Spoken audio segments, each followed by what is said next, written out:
Forget the Veyron.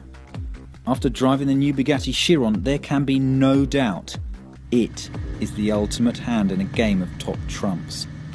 Its statistics will make your head go light. It has an 8-litre engine. There are 16 cylinders, and forcing more performance out of those cylinders is not 1, not 2, not even 3, but 4 turbochargers. The result is an engine that puts the hyper into the car.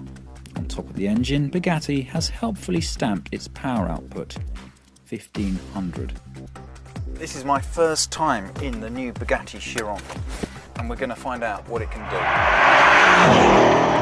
So the first thing that is impressive about the new Chiron is its suspension.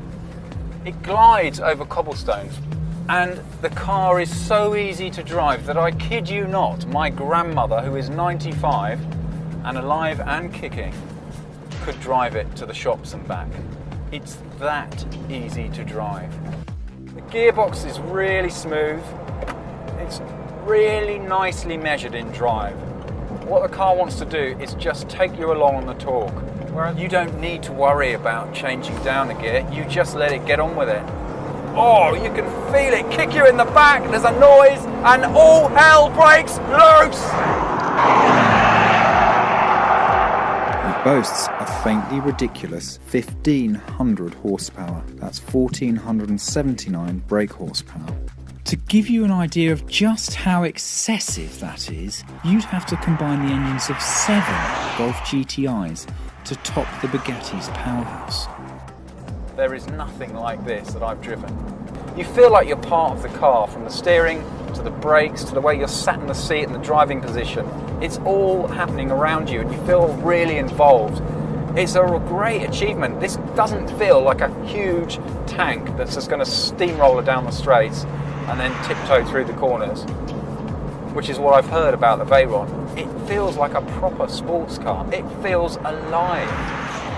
Like the Veyron before it, the engine remains partially uncovered.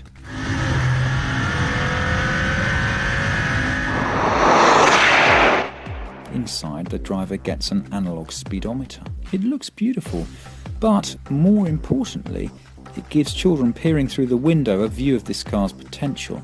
500 kilometers an hour, 310 miles per hour. It's reassuring to find that the visibility out of the Chiron is better than many family cars. It's relatively practical. There's a boot in the front. I mean, they really have thought of everything.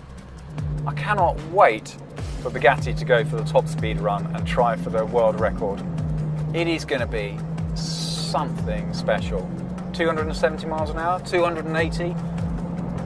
It is going to be absolutely sensational.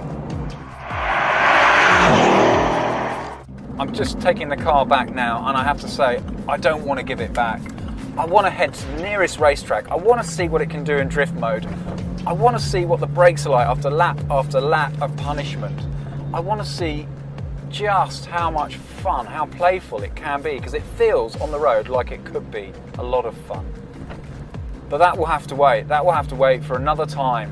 Bugatti says we'll be invited back to put it through its paces on a track soon. Even so, the Chiron has done more than enough to leave us in awe. Bugatti has taken another giant leap forward, showing what man and machine are capable of achieving. More significantly, it seems the company has built a machine that makes a Veyron feel like it's got its shoelaces tied together.